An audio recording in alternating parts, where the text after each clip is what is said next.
Bienvenidos, buenas tardes, buenos días. Bienvenidos a esta nuevo encuentro que celebramos en la política online. Hoy vamos a tener una pequeña charla, una entrevista, pues con unos personajes muy célebres y muy queridos en España, ¿no? Se trata del profesor Carlos Rodríguez Brown, un economista mediático, una cara muy conocida, un importante miembro del pensamiento liberal, la profesora María Blanco, también economista célebre, tertuliana, columnista habitual en los medios, que nos hablaremos un poco de su libro Hacienda somos todos, cariño, que han escrito en colaboración también con Luis Daniel Ávila. Un libro pues, que trata de un tema importantísimo y que seguramente no está todo lo que debería estar en la mesa del debate civil y social, que es el tema de la fiscalidad, de cómo están obligados los ciudadanos a pagar impuestos sin tener la menor capacidad de opinar, casi más allá de poder votar cada cierto tiempo. Entonces, pues han hecho un libro interesantísimo, lleno de anécdotas muy divertidas, algunas quizá dolorosamente divertidas, porque aunque son muy graciosas en la forma, el fondo da mucho que pensar. Un libro muy ameno que se lee rápidamente y que aporta muchísimos elementos al debate, como digo yo. Así que, sin más, pues yo querría lanzar ya primeras preguntas a nuestros dos ponentes. En el libro se puede ver un poquito, quizá los impuestos son la nueva forma del camino hacia la estrategia totalitaria, ¿no? Digamos, al totalitarismo hacia los impuestos. ¿Es así o no, profesor?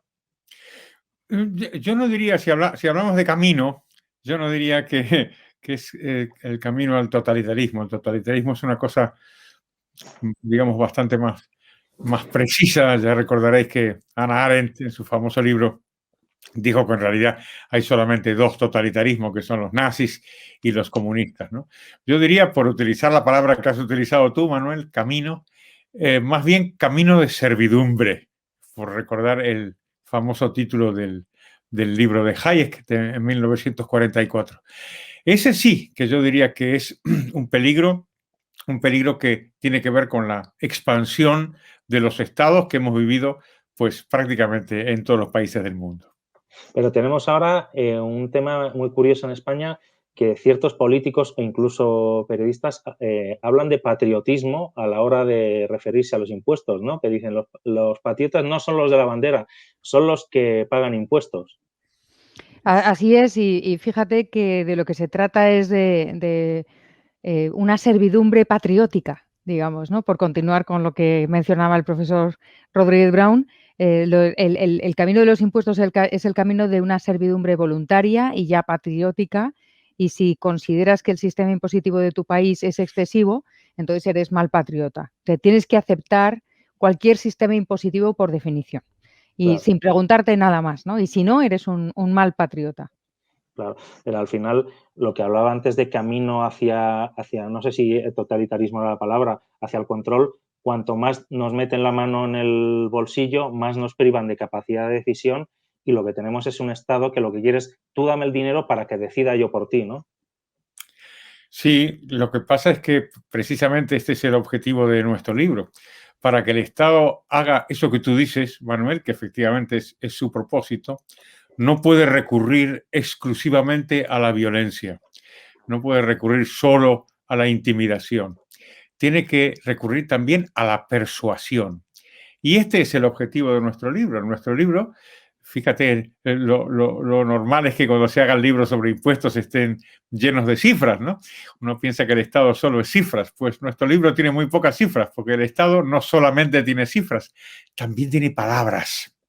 Tiene palabras, tiene imágenes, tiene consignas para convencernos de que nos conviene pagar cada vez más impuestos. Este es el objetivo de nuestro libro, analizar cuáles son esas palabras, cuáles son esos mensajes que el Estado, todos los estados, pero nos fijamos sobre todo en el español, todos los estados recurren a esas palabras para intentar seducirnos, convencernos de que en realidad pues estamos pagando bastante poco y por nuestro bien.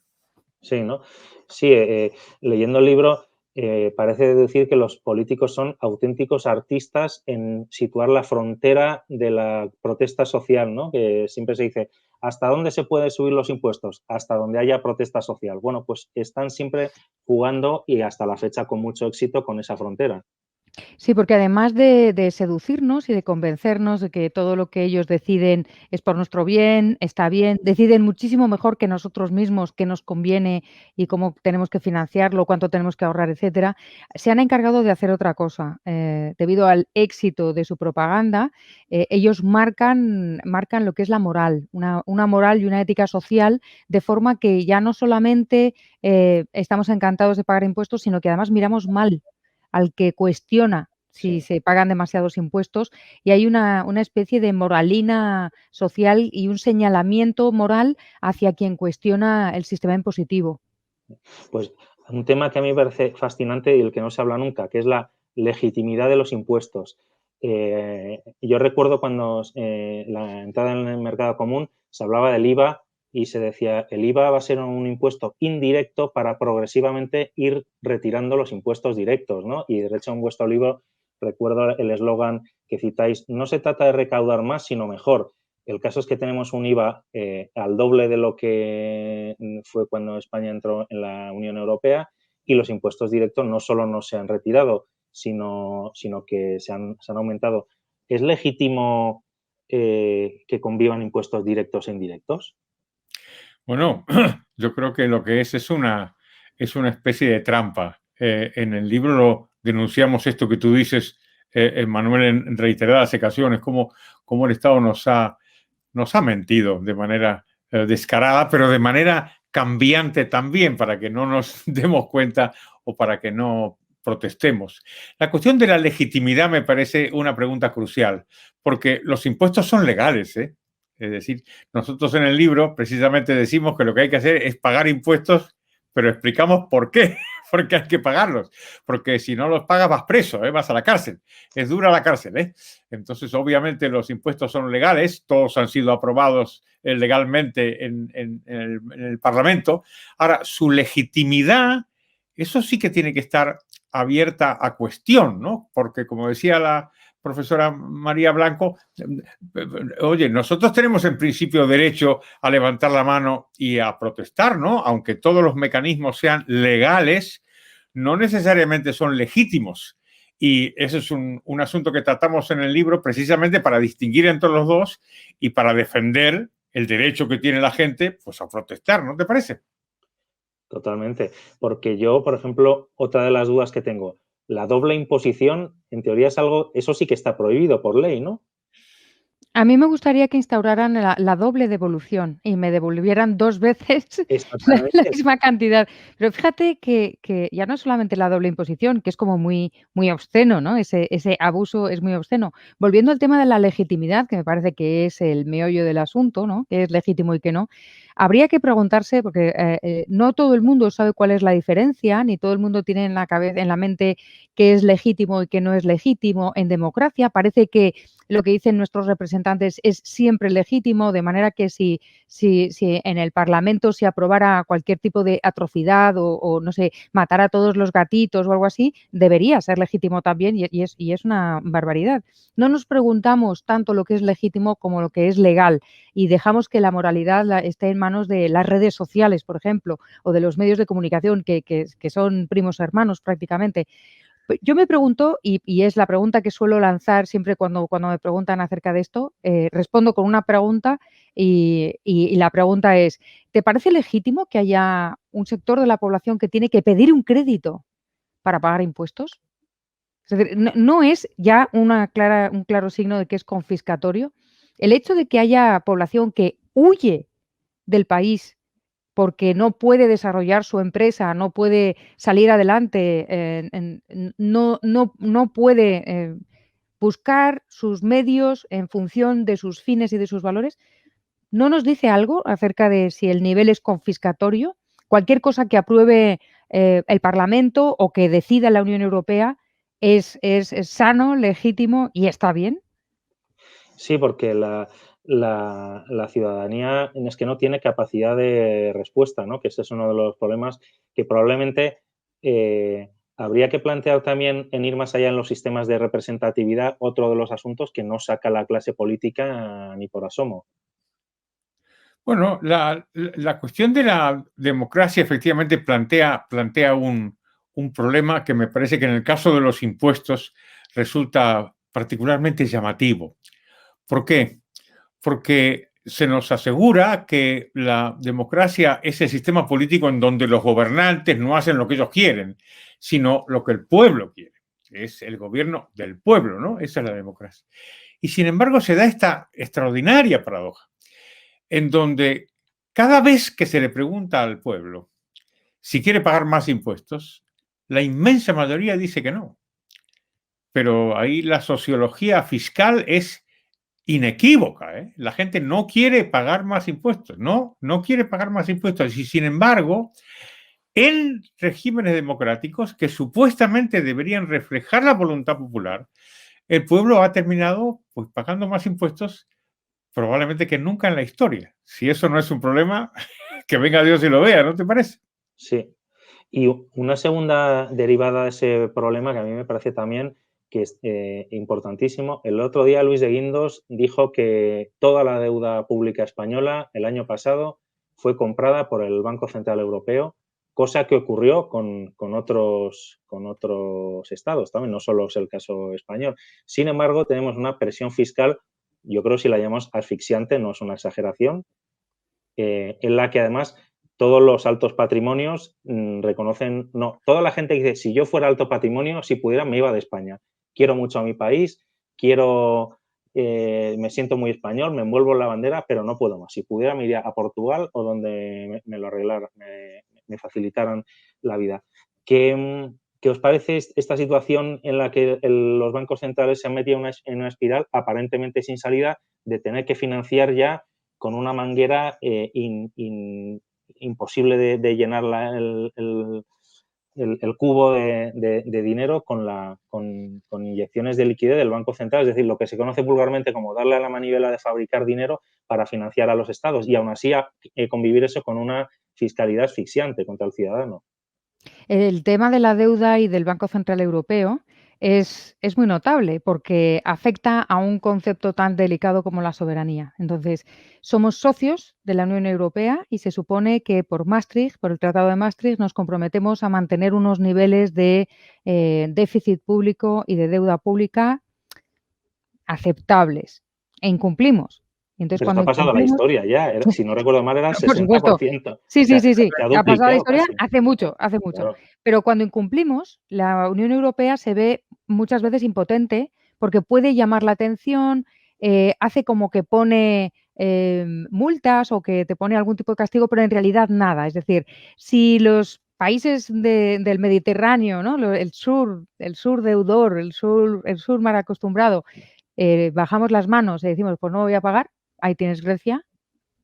¿Qué es lo que pasa? Bueno, pues Grecia pasó sus 10 años de tortura, pero a donde voy es que el Banco Central Europeo tampoco puede hacer mucho. No ha logrado, por muy socios europeos que seamos, que reconvenir la situación de la deuda pública en España y en otros muchos países. Y siempre hay una excusa, siempre hay un motivo, siempre. Y al final tiene que hacerse cargo el Banco Central Europeo, que financiamos los europeos. O sea, no cae el dinero del cielo tampoco al Banco Central Europeo. ¿Cómo se combina esto con un nivel impositivo tan alto? A pesar de que los tipos impositivos estén dentro de la zona europea, resulta que si lo comparas con el poder adquisitivo de la gente, nuestro sufrimiento fiscal es muy alto. Bueno, pues se llama despilfarro. O sea, básicamente se llama despilfarro y una nula voluntad política de ajustar el presupuesto y de bajar los impuestos y bajar los gastos a la vez. Pero no estamos en una espiral, un círculo vicioso. Se sube el gasto público, hay que emitir más deuda, la compra el BCE, que ya tiene un 25% de nuestra deuda en balance, no hay crecimiento, los tipos siguen teniendo que estar artificialmente al cero, entonces se está fabricando dinero. Eso está generando sorprendentemente un entorno deflacionario. Estamos en una especie de espiral de la que no hay manera de salir, ¿no? Salvo que alguien diga, se acabó, paramos, cortamos, ¿La medida sería simplemente un ajuste fiscal y de gasto? Hombre, la cuestión es cuando dices se acabó, yo creo que tienes razón. La cuestión es qué cosa se acaba. Cuando dicen se acabó, ¿qué cosa se acaba? Me está inquietando este movimiento generalizado que hay en muchos políticos de la izquierda, también economistas, que dicen, bueno, la deuda no importa, ¿no? La deuda, casi estamos en la falacia mercantilista tan antigua que decían los ingleses, decían, no, la deuda no importa porque nos la debemos a nosotros mismos, ¿no? Claro. We only owe it to ourselves, ¿no? Y además, como tenemos tipo cero, claro, como dices tú, Manuel, muy bien, la situación es inestable y en algún momento dado tiene que quebrarse ese círculo vicioso. ¿Cómo se va a quebrar? Posiblemente lo determinen los propios estados según lo que les interese, ¿no? Con un poquito de impago, un poquito de inflación, pero sobre todo con lo que también has apuntado, que me parece crucial, y es que todo este sistema está enmarcado en un contexto de bajo crecimiento. Por eso a mí cuando me dicen, oye, no importa la deuda, fíjate en Japón. Sí, claro, cuando me dicen, fíjate en Japón, me echo las manos a la cabeza porque Japón lleva décadas sin crecer. Claro. Entonces, claro, con esta política, digamos, de alegría keynesiana, donde puedes gastar, endeudas mucho. El caso de Japón es interesante porque la deuda está denominada en yenes y los titulares son los propios japoneses y de pronto supera el 200% del PIB, pero la economía no termina de crecer. Eso me parece apasionante, sí. A ver si me podéis nombrar ahora vosotros alguna empresa japonesa que sea puntera en el mundo. Hace 30 años, pues todos se nos caía de la boca el nombre de alguna empresa japonesa. Se hablaba de que Japón iba a superar a Estados Unidos. En cambio, mirar ahora, ¿cuáles son las empresas más punteras tecnológicamente del mundo? Pues no hay japonesas, ¿eh? Es que esta espiral fiscal y de deuda no nos ha traído un matrix deflacionario a la economía. Yo quería rematar el tema que estabais comentando, que tiene que ver con Matrix. Tiene que ver con Matrix. Y es que hay un tema que se nos olvida habitualmente, y es que esa deuda que recae sobre las futuras generaciones es una deuda generada por una institución que gasta el dinero que no es suyo. Es decir, el Estado genera una deuda con el dinero de otros. Y eso explica muchísimo la liberalidad con la que gasta y pues el que no importe. Y tiene mucho que ver la salida, que decía Carlos, muy bien dicho, que cada Estado pues decidirá.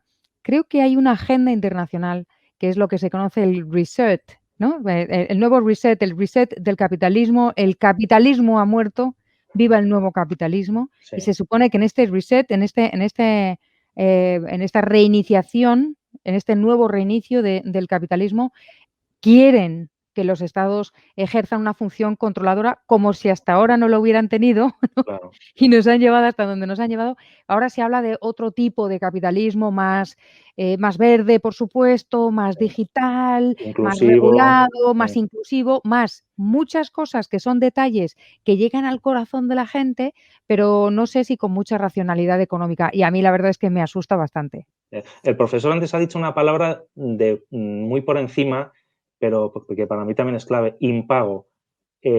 Probablemente igual el segundo plan Marshall de Europa o la segunda fase del euro o como se le quiera llamar, quizá pase por ese reset y es tanta parte de deuda pública, seamos claros, esto no se va a pagar, no lo va a pagar nadie, pongámoslo a cero, es una autodevaluación interna o no sé cómo llamarlo, esto se pone a cero y empezamos. Eso sí, empezamos con esta condicionalidad, esta y esta.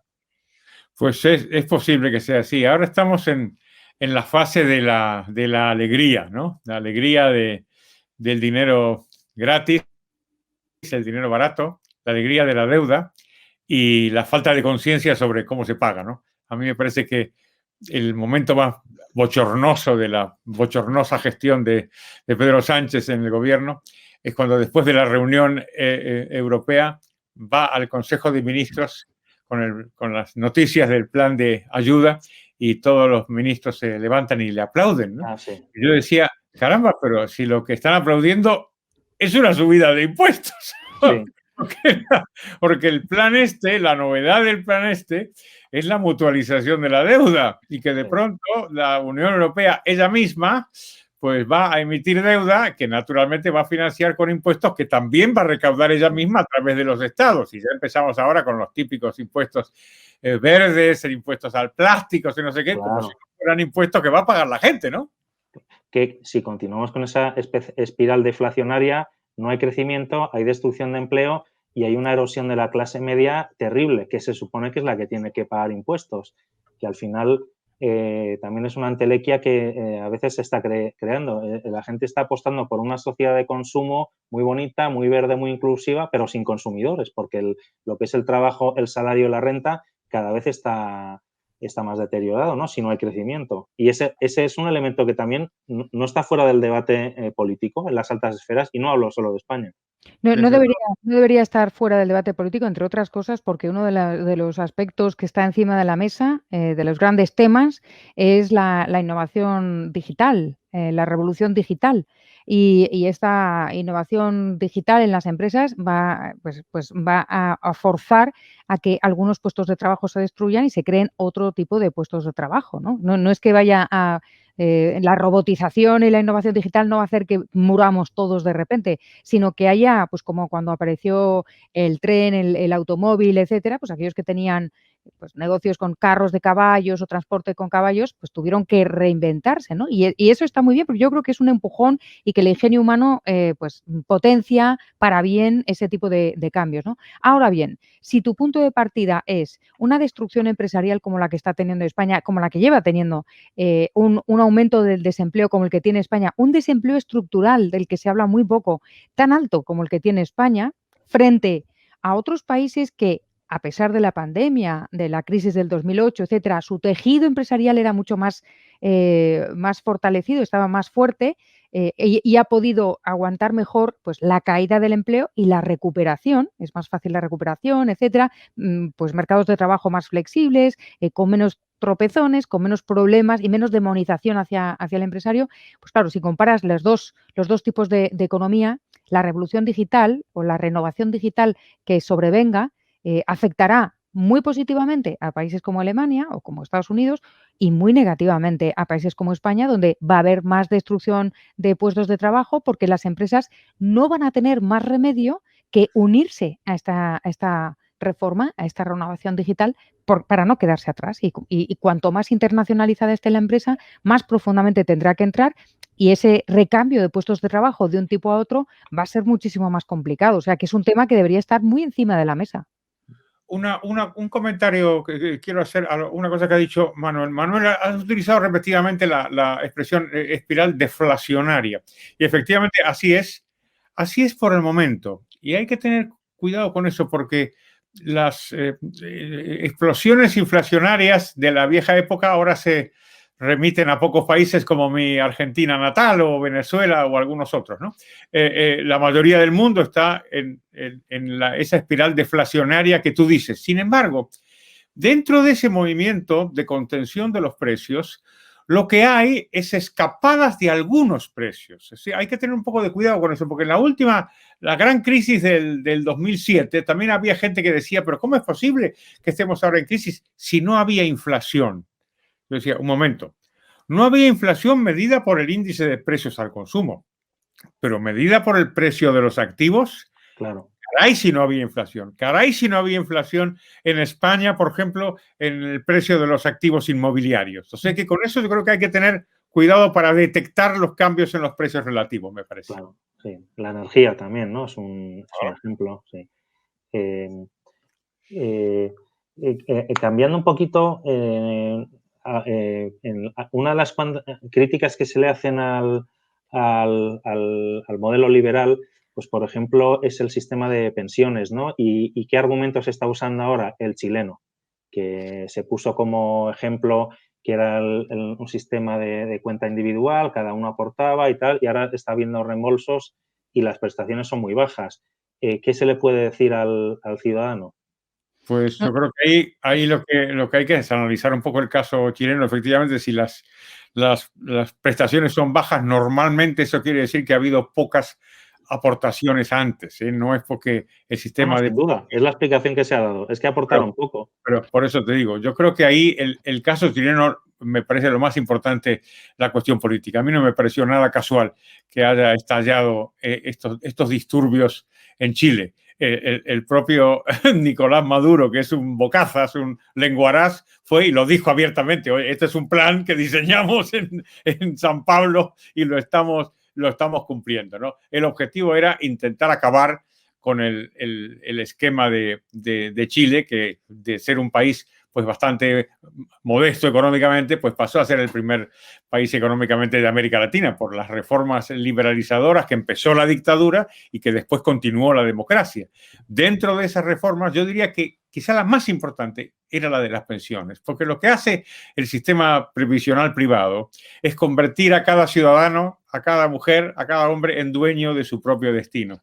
Y eso para el antiliberalismo hegemónico, eso es veneno, ¿eh? Eso es veneno, porque lo que quieren es que todos estemos sometidos al poder político. Y la idea de que cada mujer, cada hombre tenga sus ahorros en un sistema y que sea su dinero, que dependa de ella y no del político de turno, desde luego es un modelo que quieren desmantelar. Claro, A mí me parece, si me permites, me parece muy, muy obsceno que nos intenten convencer de que el Estado va a gestionar mejor nuestra vejez teniendo en cuenta lo que ha hecho con nuestras pensiones. La quiebra del sistema de pensiones español, que viene de muy largo, pero que se van poniendo parches, lo que ha pasado con el sistema de reparto, con la caja de pensiones, etcétera, que pretendan decirnos que el sistema de capitalización, es decir, que un sistema en el que tú ahorras y tú gestionas tus ahorros y eres dueño de tus decisiones, que eso es peor que el no ahorro y la gestión manirrota de los diferentes gobiernos españoles, me parece muy obsceno. sí, porque, por ejemplo, poder darle la opción al ciudadano, decirle, tú eliges si quieres no tener prestación por desempleo y no pensión. A cambio, no pagas impuestos, ese dinero lo tienes tú y lo gestionas tú en función de tu deseo. Eso es una utopía política, ¿no? Pues desde luego, eso que te gusta a ti y que me gusta a mí, Manuel, eso es justamente lo que no va a pasar.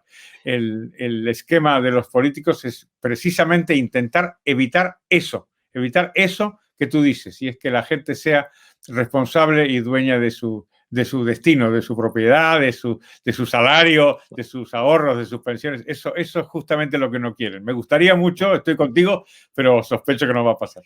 Y no solamente eso, sino que además lo que hacen es ensuciar la información. Es decir, nosotros no tenemos muy claro cada persona cuando recibe su nómina o al final de año. No te creas que tenemos muy claro qué es lo que estamos pagando de impuestos. Sabemos lo que ingresamos a Hacienda, pero no sabemos a lo largo de cada día o de cada mes o de cada año el dineral que nos dejamos en las arcas del Estado. Y así con todo. O sea, tampoco sabemos cuando aportamos al plan de pensiones como cuánto hemos aportado ya, cuál es la rentabilidad anual de nuestros ahorros para pensiones. Entonces, no solamente el plan es que no haya un desglose para que podamos hacer lo que los ingleses dicen opt-in, opt-out, etcétera, sino que no quieren que sepamos básicamente nada, ¿no? Y déjame que con algo del libro, había un anuncio que es el mejor de todos para mí, mucho mejor todavía que Hacienda Somos Todos, que es no pienses. Deja que pensemos por ti, ¿no? Sí. Por lo del programa de Clicking, pues es eso, o sea, no pienses, nosotros pagamos por ti y nosotros cuidamos de tu vejez, nosotros ahorramos por ti y tú respira, porque no podemos respirar por ti, que si pudiéramos lo haríamos, ¿no? Eso lo hizo la DGT también, no podemos conducir por ti. Que Aznar se enfadó, dijo, ¿y a usted quién le ha dicho que quiero que conduzca usted por mí? Y lo pusieron a caldo en todas partes. Sí, sacaron todos los memes, pero es que a mí no me pareció que lo comunicó muy bien. Le hicieron todos los memes del mundo en las redes sociales, pero tenía razón, Aznar.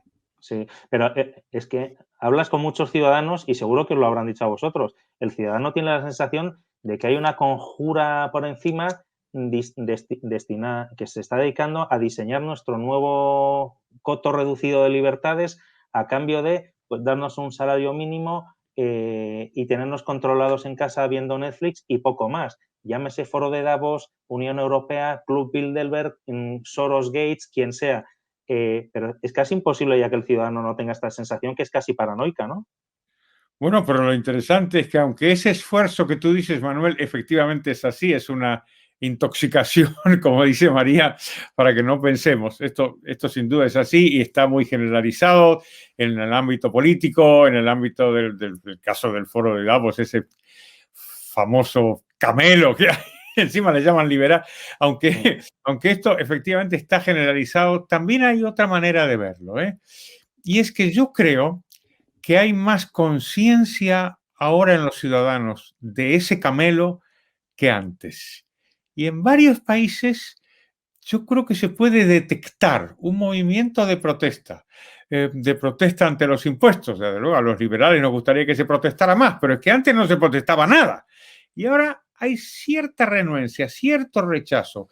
En el caso de la pandemia, que como era de esperar, claro, ha sido utilizada por los políticos para aumentar la presión del Estado sobre la sociedad civil, oye, pues también en varios países la gente ha dicho, oiga, pues levantaron la mano y oye, pues, ¿y por qué usted me obliga a hacer esto? ¿Y por qué me obliga a hacer lo otro?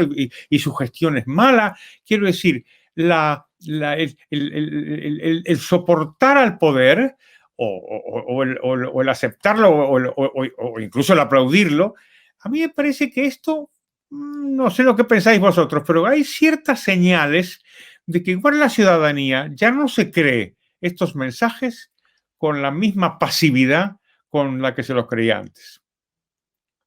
El problema es Pues, articular ojalá. estos movimientos, es articularlos, ¿no? Y España ha Sí, tenido muchas.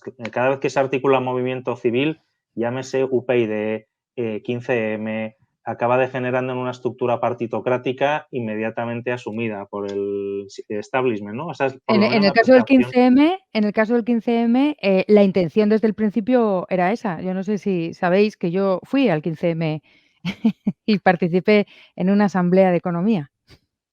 Propuse la eliminación de los bancos centrales y me aplaudieron. Y entonces ahí me di cuenta de que no sabían de qué estaba hablando. Pero estaba ahí escuchando lo que decía, estaba Juan Diego Boto, el actor, el famoso actor, que es un actor maravilloso, pero no le daría un ministerio de Economía nunca. Y uno de los que estaban ahí en la asamblea que me dijo: "Me ha gustado eso de que fuera los bancos centrales, fuera el Estado". Bueno, pues nada, me dijo: "Mira, ¿ves ahí? Ese es un ojeador". Y yo decía: "¿Pero del Real Madrid? ¿Es un ojeador de qué?". No, no, de los partidos políticos, partidos de izquierda. Estaba el Partido Comunista, Claro, entre otros, claro. ojeando en el movimiento de 15M para captar líderes. Pero déjame que te diga que, me parece muy importante lo que comentas acerca de la dificultad de organizar la sociedad civil, o que la sociedad civil se organice para protestar, que es lo que la sociedad civil debe hacer, ¿no? Reclamar a los dirigentes, que por eso es un Estado de Derecho, porque los ciudadanos podemos reclamar y limitar el poder a los dirigentes, ¿no? Supuestamente. Eh, eh, hace mucho daño estos movimientos que son como conspiranoicos, donde, de repente, por ejemplo, lo de Soros, o sea, la sororización de la economía y la sororización del mundo occidental es una cosa que a mí me tiene fascinada, porque a mí me han preguntado varias veces si estoy financiada por Soros, ¿no? Yo decía: Sí, "Ojalá estuviera sí. financiada por Soros, nadie me quiere financiar". Pero hace mucho daño esta especie de mentalidad que tú lo decías y es verdad, o sea, te vuelves completamente, es patológico, terminas Sí. obsesionándote por quién está manejando nuestros hilos. Y lo cierto es que, mm, esa conspiración o esa idea de la conspiración lo que hace es velar y ocultar la incapacidad que tenemos o la poca cultura de reclamar a los gobernantes lo que tenemos que reclamar, como por ejemplo que no nos machaquen a impuestos, como por ejemplo que haya rendición de cuentas, como por ejemplo reclamar qué es lo que están haciendo con nuestros euros, qué hacen con nuestros hijos en educación, y como no reclamamos, pues ellos van al tran ahí, van avanzando, avanzando, avanzando, y han dominado, como tú muy bien dices, pues muchas de las parcelas de libertad que de por sí se supone que teníamos, y que yo no sé si la población se da cuenta de verdad al límite al que hemos llegado, ¿no? Sí. ¿No hay una cierta carencia de propuestas de fiscalidad, que es otra cosa que también se echa de menos? En plan, sí, son muy altos, vale, pues ¿qué se tiene que hacer? Alguien que diga, pues mira, los impuestos, cambiémoslos de esta manera, de esta otra, vayan así para los próximos 15, 20 años, que también cuando habla Ciudadano entre ellos dice, sí, pero ¿cuáles son las alternativas? Yo no estoy seguro de que no haya propuestas de impuestos, Manuel. A mí me parece que es al revés. Hay muchísimas propuestas. Lo que no hay son propuestas para bajarlos. Pero, pero propuestas para subirlos, desde luego hay muchísimas y hay muchos cambios y muchas discusiones. Eso lo tratamos también en el libro, cómo son las propuestas de fiscalidad. Pero sí que hay muchas propuestas para subir los impuestos, por desgracia, y ahí tienes toda la razón tú, lo que no hay es propuestas para bajarlos. Y eso es interesante, porque no hay propuestas para bajarlos y para bajar el gasto público, pero en ningún partido político, ¿eh? O sea que la No, no, solución no, la no, solución no va a venir por ahí, no va a venir por la política, yo creo. no, porque estamos aquí sacudiendo mucho a los gobiernos de izquierda, pero vamos, el votante del ¡Oh! PP se tiene que acordar la Rajoy. mayoría absoluta aquella de Rajoy, que en 48 horas cambiaron un Consejo de Ministros con subidas al IRPF, al IVA, quitando deducciones por todos lados, y la excusa fue, es que está peor de lo que pensábamos. Sí. Efectivamente, así fue, con lo cual ahí tenemos un problema muy grave. Digo porque hay algunas personas, también algunos liberales que son un poco ingenuos, ¿no? Y que creen que hacia la libertad hay atajos, ¿no? Y Sí. no hay atajos, no. Los políticos no van a darnos la libertad, ¿no? La tenemos que exigir los ciudadanos. Ahora, un liberal, ¿qué partido político simpatizaría más con él? Pues no estoy muy seguro. Que diga María Blanco que no vota. Yo hace mucho tiempo que desterré la idea de... Existe un partido libertario en España y existe un partido libertario en Argentina y en otros muchos países, ¿no? Ahora creo que Gloria Álvarez y Javier Milei van a tener un encuentro de todos los países, de todos los partidos libertarios, perdón, de toda Latinoamérica. No sé si caben en algo más que un autobús, ¿no? Pero bueno, es una buena iniciativa como para decir que... Pero yo no tengo ninguna fe hace mucho tiempo en los partidos políticos. Entonces yo lo que hago es analizar las medidas, ni siquiera las personas, ¿eh? Es decir, ya no hablo de políticos liberales, yo hablo de políticos y luego están los ciudadanos de segunda, que somos los demás. Pero lo que analizo sobre todo son las medidas. Esta medida de política económica se acerca, ya ni siquiera es liberal, o sea, se acerca al ideal liberal, se acerca o se aleja, frío, frío o caliente, caliente. Entonces, me da igual quién sea el partido político, aplaudo cuando es más caliente, caliente y critico cuando es más frío, frío. Porque no hay manera de vislumbrar, sobre todo porque ahora mismo los políticos, en general, desde hace ya décadas, no tienen exactamente unos ideales que siguen y cuyas políticas económicas o políticas sociales están en consonancia con esos ideales, con lo cual se han vuelto completamente imprevisibles. Yo recuerdo a Soraya Sánchez de Santamaría proclamando en el Parlamento español, nosotros somos mucho más sociales. Como le faltó decir mucho más socialistas que vosotros, que habría sido cierto probablemente, ¿no? Y entonces lo que pasa es que ahora van como improvisando y van lanzando medidas en función de la masa electoral que puedan hacer y de las previsiones. Están en Claro. permanente campaña electoral y entonces las medidas que van lanzando son las que creen que pueden obtener, les pueden dar más votos, ¿no? Por eso yo ya no hablo de políticos más o menos liberales, hablo de medidas más o menos liberales. Muy bien. Y ya por terminar, porque yo me tiraría horas, pero profesor, ¿qué tal Argentina? ¿Cómo ves Argentina desde aquí? Porque estás en Madrid ahora mismo, ¿no? Pues hace algunos años que no voy, desde que murió mi padre, hace un par de años que no voy, pero sigo la actualidad de la Argentina. Siempre me pareció que el caso de Macri se parece un poco al caso del Partido Popular aquí, en particular el caso de Rajoy, ¿no? Porque, digamos, con esta diferencia, Macri suscitó una enorme esperanza, esa es la verdad, una enorme esperanza. Y es inevitable pensar que fue una esperanza frustrada, ¿no? Es que están gobernando los Kirchner, que se dice pronto, los Kirchner, ¿no?